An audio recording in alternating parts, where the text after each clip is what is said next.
तो hello class 10th वालों, आपका स्वागत है मेरे YouTube channel master of maths में। आज हम आपके लिए लेकर आए हैं कक्षा 10 का राजस्थान का अर्धवार्षिक परीक्षा का इंग्लिश का पेपर, जो पिछले ईयर का है। इनमें सही क्वेश्चन आएंगे। अगर वीडियो पसंद आए तो वीडियो को सब्सक्राइब एंड लाइक ज़रूर कर देना। तो चलो क्लास को शुरू करते हैं। तो पहला क्वेश्चन है आपका, read the following passage carefully and answer the question that follow. Passage पढ़ के क्वेश्चन के आंसर देने हैं हमें। तो पहला क्वेश्चन क्या पूछा है इसमें, the state in which the Ganga does not flow through, कि कौन सा राज्य जहाँ से गंगा नहीं गुजरती। तो देखो, यहाँ उत्तराखंड से गुजरती है, उत्तर प्रदेश से गुजरती है, बिहार, वेस्ट बंगाल इनसे गुजरती है, बट गुजरात से नहीं गुजरती। तो करेक्ट आंसर हो जाएगा गुजरात। अगला सेकंड क्वेश्चन है आपके, the Ganga is a holy river to the make, कि गंगा किसका पवित्र है, किसके लिए पवित्र है। तो ये रहा, देखो, Ganga is a holy river of Hindus, यानी हिंदुओं के लिए ये है। अगला है आपके क्वेश्चन संख्या थर्ड, वो call the Ganga mother Ganga, कि वो कॉल द गंगा यानी मदर गंगा के नाम से कौन जानते हैं। तो हिंदू है, हिंदू जो वो गंगा को मदर गंगा के नाम से जान जाता है। अगला है आपके चौथा question, why is the Ganga useful of our country, कि गंगा हमारी देश के लिए क्यों उपयोगी है। तो इसका हो जाएगा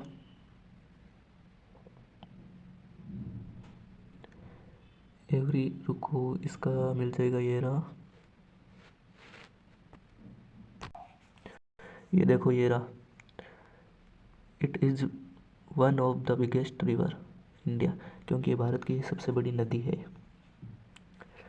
अगला है आपके पांचवा है, what is the opposite of fertile, यानी फर्टिलाई का आपको ऑपोजिट बताना है। तो आप इसमें ढूंढ लेना, इसका मैं बता देता हूँ आपको। इसका हो जाएगा आपके बेरन, BARREN, ये हो जाएगा इसका ऑपोजिट, ये लिख देना। और इसका एक और भी होता है, फर्टाइल है, इसका अनफर्टाइल भी होता है, दोनों ही लिख सकते हो आप। अगला है आपके कौन सा, छठवा है आपके, find out from the passage the word which mean, यानी आपका अर्थ बताना है इसका। टू ग्रो और make something bye a natural process, यानी जो प्रकृति में जो ग्रो करते हैं उनकी प्रोसेस विधि को आपको एक शब्द में बताना है, उसका मतलब क्या होता है। तो आप उसका मतलब बता दो, डेवलप मतलब विकास करना, यही होता है। अगला है आपके सेकंड क्वेश्चन है, read the following passage and answer the question. 8 number का है, आपको पढ़ के इसका आंसर देना है। तो चलो स्टार्ट करते हैं। तो फर्स्ट है आपके, today every day wants to do, कि रोज़ाना हमें क्या चाहिए, क्या करना चाहिए। तो आपको पता ही है, इसमें हो जाएगा बी फिट एंड हेल्थी। अगर हम स्वस्थ होंगे और फिट होंगे तब हमारा जीवन अच्छा रहेगा। अगला सेकंड है, the best way to be fit is, के रास्ते के लिए हमें फिट होने के लिए क्या ज़रूरी है। तो इसके लिए है रनिंग, यहाँ पैसे जो मिल जाएंगे, देख लेना। अगला है आपके थर्ड है, we can have optimist outlook toward life, यानी ऑप्टिमिज्म हमारे दोनों तरफ लाइफ को बताना है। तो इसका हो जाएगा, पावरफुल कोई ज़रूरी नहीं है। इफ़ वी आर रिच, यदि हम रिच होंगे वो भी ज़रूरी नहीं है। इफ़ वी आर पुअर, वो भी ज़रूरी नहीं है। ए आंसर करेक्ट है। इफ़ वी आर हेल्थी, अगर हम अच्छे होंगे, स्वास्थ्य होंगे तो। अगला है आपके, how is exercise helpful, exercise उपयोगी क्यों है। तो देखो, ये रहा,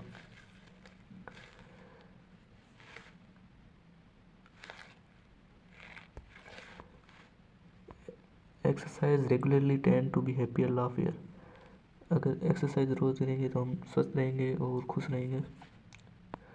अगला है इसमें पांचवा, why do exercise tend to be happier, यानी लोगों को एक्सरसाइज करके खुशी क्यों होती है, ये बताना है आपको।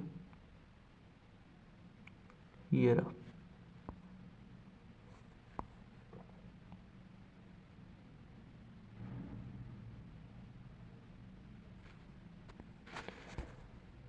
ये रहा। तो आपका ये यहाँ से हो जाएगा, running is on the best way of its, नहीं ये नहीं है, यहाँ से होगा, have a healthier more presume of look towards life, ये इसका आंसर हो जाएगा। अगला है आपके 7वां, how should be stand running, हमें खड़े होकर दौड़ना क्यों चाहिए, तो इसका हो जाएगा ये रहा, running is one of the best ways of getting, क्योंकि ये हमारे फिट स्वास्थ्य के लिए अच्छा है। अगला है आपके 8वां, write the word passage which is opposite to irregular, irregular का हो जाएगा आपके रेगुलर, ये रहा यहाँ पे। अगला है आपके 9वां, write the word from the passage which mean chief, chief का आपको मतलब बताना, चीफ का मतलब कॉस्ट कीमत होता है, तो इसका ये हो जाएगा स्पेंड, है ना, यहाँ पे देखो स्पेंड, यहाँ पे ये हो जाएगा। अगला है आपके grammar, choose the correct form of the verb, यानी आपको इनमें से वर्ब बननी है।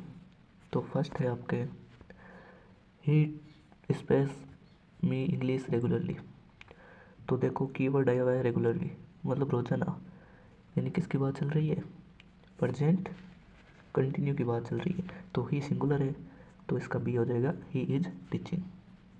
अगला है second, Arun from Jaipur ate, तो आपको पता है ये ate just up to now के साथ हैज़ एव प्लस V3 आती है, तो इसमें नोट दिया हुआ है, तो हैज़ एव और कहीं है नहीं, तो हमें नोट लेना है, हैज़ आया हुआ है और V3 आई हुई है, तो करेक्ट आंसर बी हो जाएगा।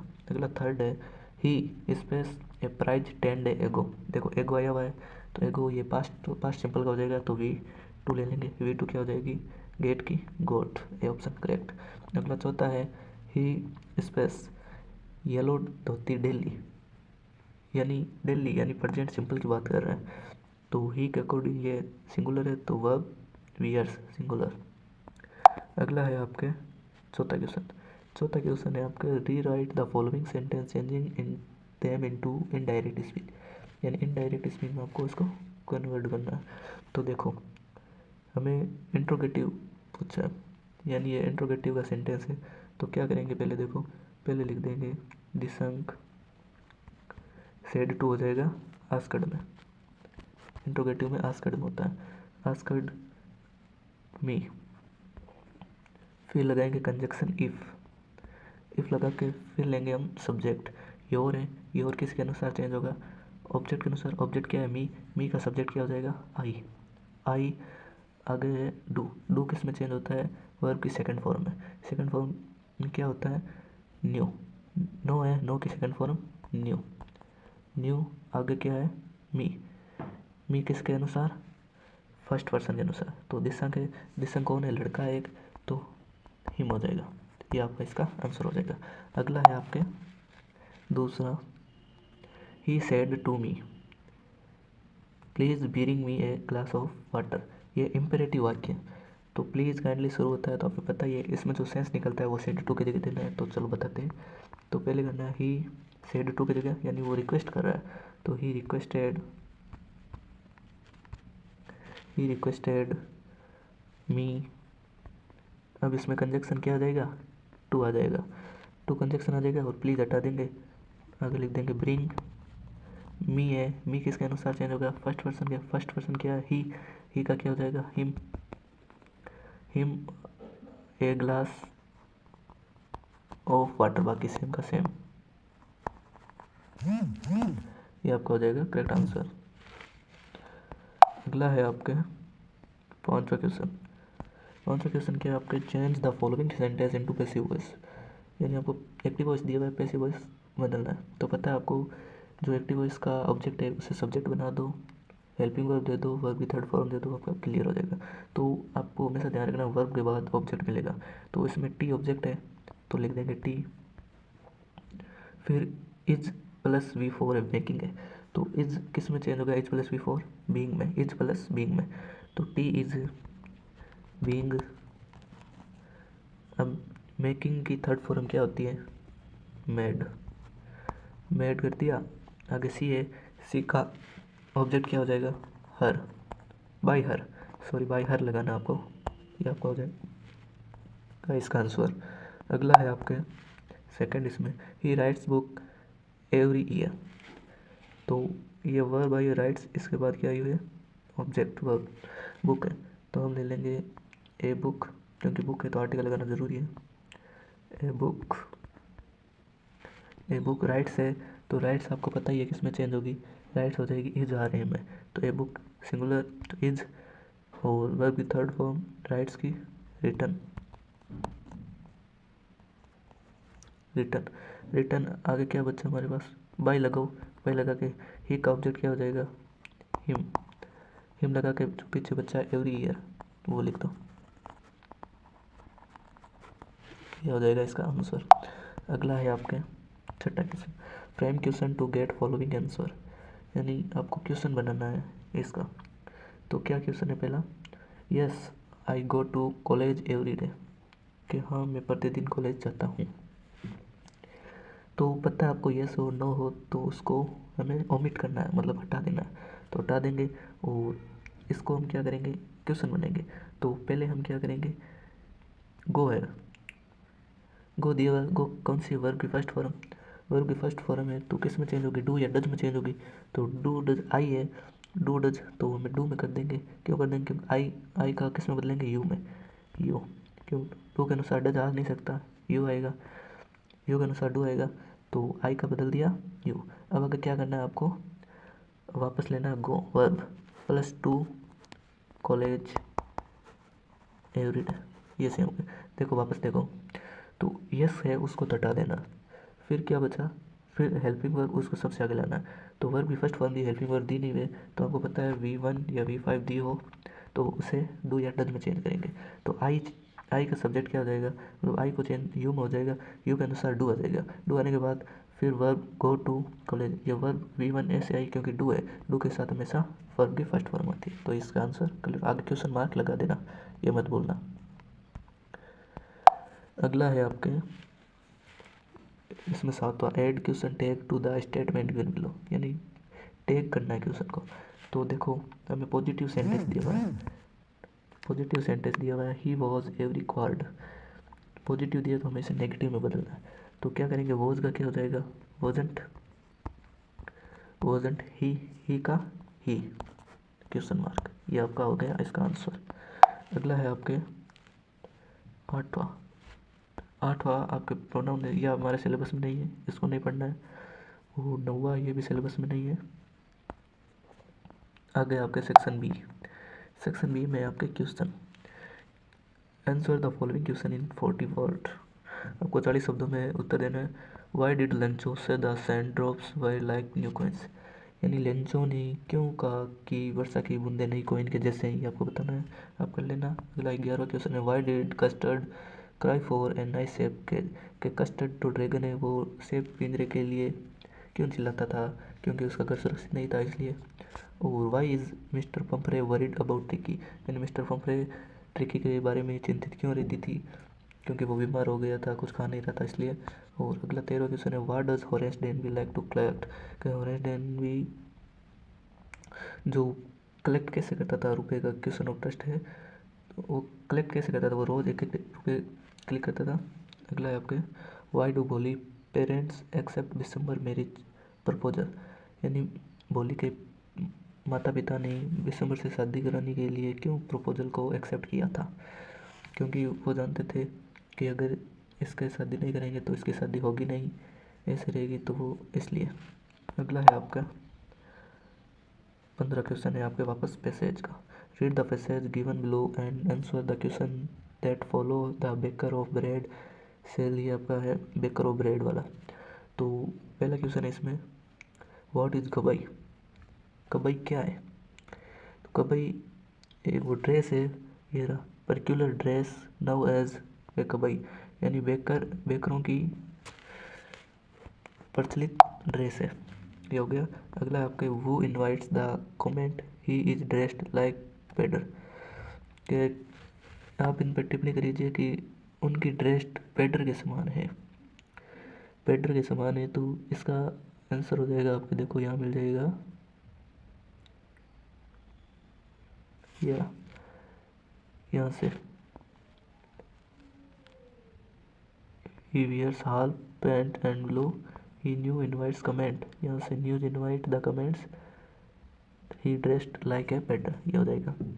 अगला है आपके 16 क्वेश्चन, इसमें भी आपके पैसेज है। तो इसमें ये बुद्धा वाला है पैसेज। तो पहला पूछा question, Gautam preached his first sermon, तो गौतम बुद्ध पहले कहाँ पे घूमने के लिए गए थे? तो हो जाएगा बनारस, एट बनारस, बनारस पर। अगला सेकंड है, Banaras is situated at the bank of river, यानी बनारस कौन सी नदी पर स्थिर है या कौन सी नदी पर है? तो याद रखना है आपको, गंगाज हो जाएगी, गंगा नदी हो जाएगी। अगला थर्ड है इसमें, what does the sermon of Buddha reflect, यानी इसमें आपको बताना है, ये रहा, it reflect the Buddha wisdom about one incredible kind of suffering, ये इसका आंसर हो जाएगा। अगला है आपके इसमें चौथा, वो सन हैज डाइड, कि किसका पुत्र मरा हुआ था? तो ये रहा आपके किस्सा गौतमी का पुत्र मर गया था। अगला है आपके 17 क्वेश्चन, स्टेंजा, तो read the stanza given below and question that, यानी आपको स्टेंजा पढ़ के क्वेश्चन का आंसर देना है। तो फर्स्ट है, what effect did the crow act have on the poet, यानी कौवा है वो कवि के ऊपर क्या प्रभाव डाला, उसने क्या प्रभाव? तो देखो, हैज गिवन, उसने क्या करा, जो क्रो है ना वो, मतलब जो बर्फ़, रेन ड्रॉप्स उसके ऊपर गिरी तो उसका मूड चेंज हो गया, ये इसका आंसर हो जाएगा। अगला सेकंड है, how was the poet day before this event, तो यानी कवि की क्या प्रतिक्रिया रही होगी एक उस दिन से? तो and saved part of Dave had worried, यानी वो उससे ही उसकी ज़िंदगी बदल गई, वो पूरा मूड चेंज हो गया मूड। अगला है, रीड द स्टेंजा, ये अथवा में आया हुआ है, इसका आंसर दे देना। अगला है 19वां question, answer the following question in 100 words. तो फर्स्ट है आपके, what kind of freedom did Mandela enjoy in his childhood, कि मंडेला की आज़ादी के बाद उसके बचपन को कैसे याद किया उसने, ये बताना है आपको। ये लॉन्ग वॉक टू फ्रीडम है, इसमें से लिख देना। अगला है अथवा में इसका, describe the narrator experience at the flew the aeroplane into storm, यानी नरेटर ने क्या अनुभव किया कि एरोप्लेन और तूफान में उड़ रही है, ये आपको बता देना। What is the story about the Kodagu people descent, यानी कडागू के लोगों के बारे में आपको उसकी बतानी है स्टोरी, कहानी। इसके अथवा में, why did Anne think she could confide more in her diary than people, यानी वो डायरी पर क्यों लिखती थी, क्या कारण थे जो लोगों को प्रकाशित हुई, क्योंकि उसकी कोई फ्रेंड नहीं थी इसलिए वो लिखती थी। अगला है 24वां, what was a source of unending joy for Valli, what was her stronger desire, कि अनएंडिंग जॉय, यानी वैली जॉय एंजॉय करना क्यों चाहती थी? What was her stronger desire, यानी उसकी बहुत शक्तिशाली इच्छा थी, क्योंकि वो बस में वहाँ जाती है, 30 रुपये इकट्ठा करके वहाँ से जाती है। अगला है आपके अथवा में इसका, हाउ डिड किस्सा Gautami release that the life and death is a normal process, कि किस्सा गौतमी की ज़िंदगी में और उसकी बच्चे की डेथ होने के बाद उसका नॉर्मल प्रोसेस कैसे रहा, ये बताना। What are the qualities that go into the making of a scientist, यानी क्या गुण है एक साइंटिस्ट के बनने के, तो ये बता देना। इसके अथवा में आपके, what kind of a person is ma'am Loisel and why is the always unhappy, कि मैम लॉइजल हमेशा उदास क्यों रहती थी, क्योंकि वह अच्छी लाइफ जीना चाहती थी, अच्छी ज़िंदगी जीना चाहती थी, इसलिए बहुत सुंदर थी वो। अगला है सेक्शन डी आपके, सेक्शन डी क्या है, यू आर दिसंग Surendra living in Shastri Nagar Jaipur, your friend is in Ajmer, write a letter to congratulation him on his success in the secondary school examination, यानी वो 10वीं क्लास में सक्सेस हो गया है, आपको समय को दिशा संदेश मानना है, ये इसके अथवा आया हुआ है, write an email on your principal informing him about your completion of syllabus English and math. यानी मैथ और सिलेबस, मैथ और इंग्लिश का सिलेबस अधूरा है, उसको जल्दी से जल्दी पूर्ण करने के लिए आपको शिकायत करनी है, आपको हेडमास्टर को, प्रिंसिपल को। 24वां क्वेश्चन है, right a story using the outline given below. तो इसमें 150 से 200 शब्दों में उत्तर देना है। क्लेवर कैप सेलर है, पहली आपके क्लेवर कैप सेलर है। अगली सेकंड है इसमें अथवा में old form union is strength, UN union is strength. अगला है आपके 25वां, राइट ए पैराग्राफ और गिवन विजुअल एड। यानी इस चित्र को, विजुअल को देख के आपको देना है। तो ये खेतों के बारे में, कृषि के बारे में आपको इसको चित्र देख के आउटलाइन देनी है। और इसके अथवा में आया हुआ है आपके सड़क वाला, जो राइट रेड ग्रीन, ये जो लाइट जलती है ना, उनका आपको वर्णन करना है कि ये किस किस के काम आती है लाइट, वो बताना। तो यही हमारा क्वेश्चन पेपर कंप्लीट होता है। तो अगर वीडियो पसंद आई तो लाइक एंड सब्सक्राइब जरूर कर देना। Thank you so much. ऐसे क्वेश्चन हम आपके लिए और लेके आएंगे। धन्यवाद।